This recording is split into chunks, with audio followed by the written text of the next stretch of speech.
Marieta Tejada, buenos días. Muy buenos días, José Luis Rodríguez. El Puma. El Puma, José Luis Mendoza y Cervantes, pero tú eres nuestro Puma. Bueno, ser Rodríguez en una empresa como esta no es nada malo. Exacto. Mira, tú eres nuestro Puma. Mira, oye. Ustedes no saben cuál es el tercer apellido mío. Ajá. ¿Cuál? Rodríguez. Yo iba a decir el tercero. ¿Y cuándo una gente tiene 3 apellidos? Claro, hasta 4. la nobleza. Yo quiero ser Rodríguez. La nobleza. Como Simón Bolívar, como 9 nombres y 6 apellidos. Eso es uno de los apellidos más comunes en el mundo. Entonces, José Luis Mendoza y Cervantes es nuestro Puma, pero también es el hijo de don Bienvenido Rodríguez. Dice él, don Bienvenido, que aprovecho para saludarle. Puma de pumado sin pelo. Para saludarle a usted, a Bienchi y a doña Isabel. Y con ustedes, pues, a ese extraordinario equipo que cada día le acompaña en la parte técnica y de producción para hacer posible el mejor programa de la Radio Nacional, el Gobierno de la Mañana. A mis compañeros aquí en cabina, los buenos días a don Álvaro Albelo Hijo. Mi abrazo desde aquí para usted, don Álvaro. Los buenos días al país. La República Dominicana se encuentra en estos momentos en un debate sobre una resolución que ha emitido el Ministerio de Trabajo con la finalidad de regularizar las condiciones de trabajo que tienen que ver con el sector doméstico del país. Cuando hablamos del sector doméstico nos referimos obviamente a las mujeres que trabajan en los quehaceres de la casa y a los hombres que regularmente no son contratados para hacer los quehaceres del hogar, como es cocinar, limpiar, lavar, planchar, pero que sí tienen una función en lo que tiene que ver con todo lo que tiene que ver con la conserjería, por ejemplo, en los edificios, que ya en este país, pues la gran mayoría de las viviendas pues pertenecen a este concepto de edificios, de apartamentos. Pues en todos los edificios de apartamentos hay un conserje, que es regularmente es un hombre, que se encarga de hacer las limpiezas del jardín, del parqueo, mantener los jardines bien arreglados. Lo que son empleados del consorcio no entran dentro de la definición del Código de Trabajo de lo que es un trabajador doméstico. No, pero esos son los que están contratados por aquellos condominios que tienen una administración a través de compañías. ¿Cuál es el porcentaje? Pero en el caso de mi casa, por ejemplo, lo pagas tú. Lo pagamos nosotros porque nosotros no tenemos esos grandes gastos ni tampoco somos tantos, apenas somos 8 familias. El mercado de empleadas, sobre todo empleadas domésticas, actualmente en su mayoría son extranjeras. Hay un porcentaje muy alto. Y muchas indocumentadas. Entonces, ¿cómo van a regular eso? ¿Cómo tú la vas a poder? Ayer yo daba el dato que son próximos a 320,000 las personas que están dedicadas al trabajo doméstico. De esos hay aproximadamente 20,000 que son hombres. Y entonces la mayoría mujeres. El que no tiene una empresa que puede, sus empleados que tiene inscribirlo en la TCS por esa vía, por la vía de su empresa, ¿qué va a tener que hacer? Convertir su residencia familiar en una empresa. Entonces, para poder ajustarse a la ley. Exacto. ¿Qué establece esa resolución? Bueno, lo que busca es regularizar ese sector de manera tal que esas personas pues puedan estar en la seguridad social, pueda regir un contrato de trabajo formalizado ante el Ministerio de Trabajo, en donde se establezca la cantidad de horas diarias que tendrán que agotar ese personal, es decir, de 8 horas diarias, que es lo que establece la ley, 44 horas a la semana, y que si fuera de esas 8 horas diarias, pues usted necesita los servicios de ese personal, usted entonces tendría que pagarle horas extras. Overtime. Horas extra. Eso en sentido así a grosso modo. Se van a dilatar haciendo el locrio para que tú le tengas que pagar overtime, entonces. Entonces, en sentido general, eso es lo que establece esta resolución y esos son como los propósitos. Es una propuesta de resolución. Es una propuesta de resolución.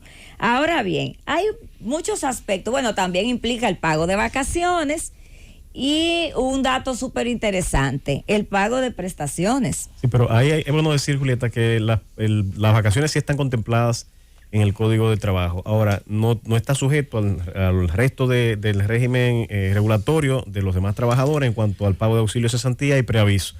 Pero también hay que decir que eso no es algo medalaganario ni de iniciativa del ministerio, que dije ayer que no tiene competencia para hacerlo, sino que es el convenio 189 que se aprobó en el 2011 y que se ratificó en la República. Se terminó todo el trámite de ratificación en el 2015. O sea, que estamos en cierta forma en incumplimiento con ese convenio. Así es, sí, eso está claro. Ahora bien, ¿cuáles son las intríngulis de esta resolución? Que también habría que ver si para que el cumplimiento de la misma bastaría con que fuera una simple resolución o si habría que llevarlo a una ley. A mi juicio es una ley. Y más una ley orgánica porque se trata de un derecho fundamental que es el derecho al trabajo. Que implicaría necesariamente un órgano de la dimensión del Congreso Nacional para poder aprobarla, y máxime cuando el Código de Trabajo regula ese asunto. Así es. Entonces, bueno, pero el Ministerio de Trabajo ha emitido esta resolución que ha servido y servirá para hacer un buen ejercicio sobre la misma, un debate que es importante que se lleve a vistas públicas, como lo ha planteado el ministro de Trabajo, para que sea ampliamente socializado. ¿Y por qué yo entiendo que es sano que sea ampliamente socializado?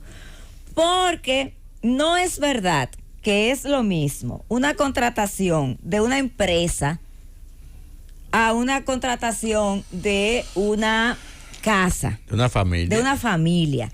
Las características son muy diferentes. Mira, Julieta, las leyes deben conocer la realidad para la cual intentan mejorar las condiciones. A mí me parece que el legislador, tanto dominicano como latinoamericano, como en muchas partes del mundo, quiere comenzar la escalera por arriba, quiere hacer la casa por el techo y después se va a preocupar por la zapata. Yo te voy a poner 3 marcos en los cuales a mí me preocupa el espíritu, no de los motivos de la legislación, porque hay gente que está satisfecha con que los motivos sean buenos. Con buenos motivos se han cometido crímenes terribles en el mundo. Mira, vamos primero al económico, que siempre, nunca se toma en cuenta el aspecto de la riqueza. Si las domésticas se nutren de la economía del hogar, ¿verdad que sí?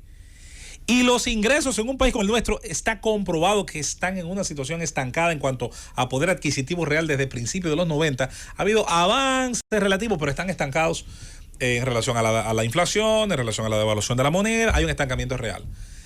Hay quien cree en su sano juicio, si sabe sumar 2 más 2, que salarios deprimidos y paupérrimos de la formalidad van a parir buenos ingresos para la informalidad, para los trabajos domésticos. Hay como que ser un poquito a veces divorciado de la realidad. Eso es lo primero. Lo segundo, ya tú lo has dicho.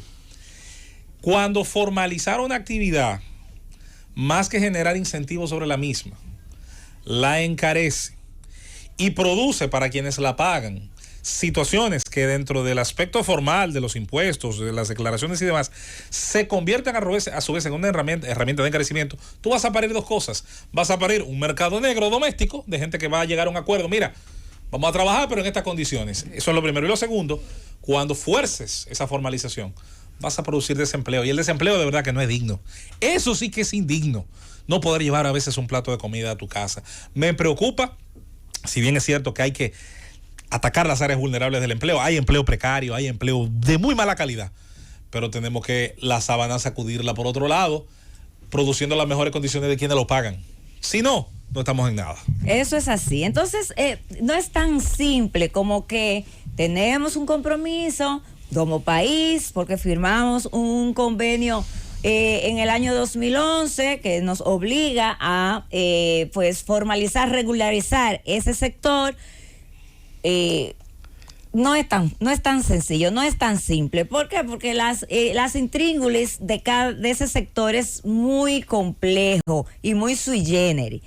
Incluso hay que tener cuidado con eso que plantea José Luis y que pudiera ser incluso hasta perjudicial para el propio sector. Mira, lo que eso básicamente persigue, por ejemplo, de que el tema de los salarios, que no sean de explotación.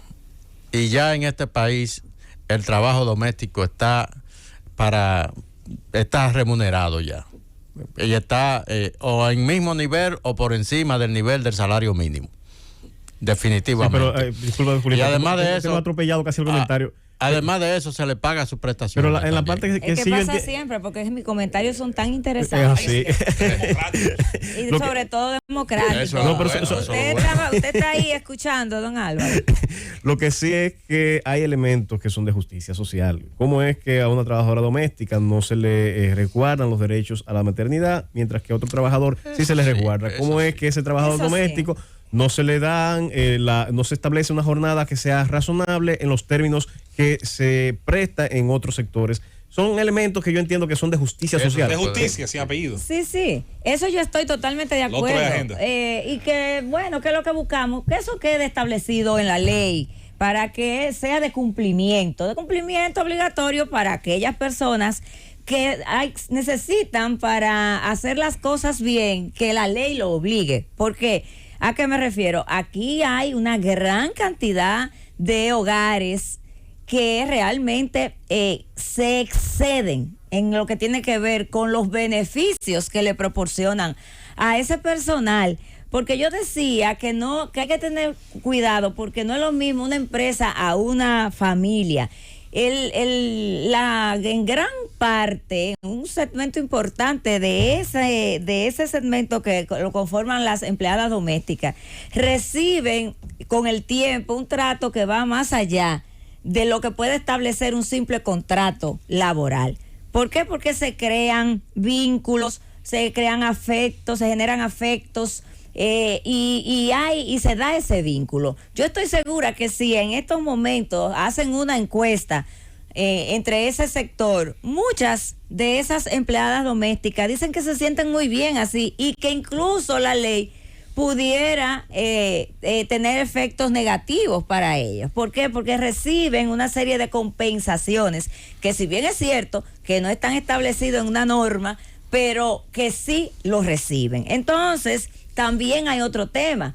Hay muchísimas empleadas domésticas que ya no trabajan de manera permanente en el hogar, es decir, no pernotan en la casa, incluso que no trabajan todos los días. Por ejemplo, en el caso nuestro, la señora que está con nosotros, que tiene casi 20 años conmigo, ella va 2 veces a la semana. Y los otros días va a otra casa. Y entonces el otro día va a donde mi hijo mayor, que ya tiene su propia vivienda, su propia casa, y va al otro día donde mi hijo. Entonces, ¿qué vamos a hacer en ese sentido con ella? Que solamente va martes y jueves. Ella llega a las 9 de la mañana aproximadamente y se marcha a las 4 de la tarde. Porque el mismo Código Laboral establece los trabajos a tiempo parcial, o sea que esas cosas están resueltas en términos legales. Sí, pero hay que ir, eso hay que socializarlo, hay que ver bien, porque de lo que se trata es de beneficiar un sector que en este momento pues está fuera de ciertos beneficios o de cierta protección desde el Estado. El tema de la seguridad social, que me parece que no tiene seguro, no es obligatorio que tener seguro de salud, por ejemplo. Pero sí. si son dominicanas, por lo regular tienen SENASA, tienen el subsidiado. El subsidiado, así sí, es. Todas. El tema de la seguridad social, el tema de las vacaciones, el tema de la licencia por maternidad. Ahora, yo le hago a usted una pregunta. ¿Ustedes creen que el preaviso es una figura viable para usted ejecutarla, aplicarla como una empleada doméstica? Usted le va a dar un preaviso a una empleada doméstica que está en su casa, que duerme en su casa, que hace vida íntima en su casa. Sí, esas son de las cosas que tienen que analizar a la luz de la realidad y de las características propias de una familia, que no es lo mismo que de una empresa. Yo creo que hagan todo, que aumenten, que hagan todo lo que quieran. Pero dejemos concluir a Julieta. Pues déjala entonces. Sí, hombre, que aumenten. Hasta dónde vamos a llegar nosotros. Entonces, ya para concluir, lo que yo quiero hacer es un llamado. un llamado a que pensemos bien, a que las autoridades analicen bien todas y cada una de esas características que tienen que ver con la relación contractual. Yo creo que aquí escúchame, yo estoy indignado. Aquí cada funcionario como que se pone, como que no tiene nada que hacer. Y se dice, dame joderle la vida a Luis Abinader. Pam, comienzan a fuñir. Señor, usted es el ministro de Trabajo, léase el jodido Código de Trabajo, que eso está establecido en el Código de Trabajo. No esté fuñendo tanto. Aquí lo importante es que si el espíritu de esa resolución, si el leitmotiv de la misma es proteger a ese sector, beneficiar a ese sector, entonces tomemos en cuenta todos estos factores para que al final no perjudiquemos a ese sector y el daño que le vayamos a hacer sea mucho mayor al beneficio, entre comillas, que hoy están dejando de percibir. Llévatelo, Cundo.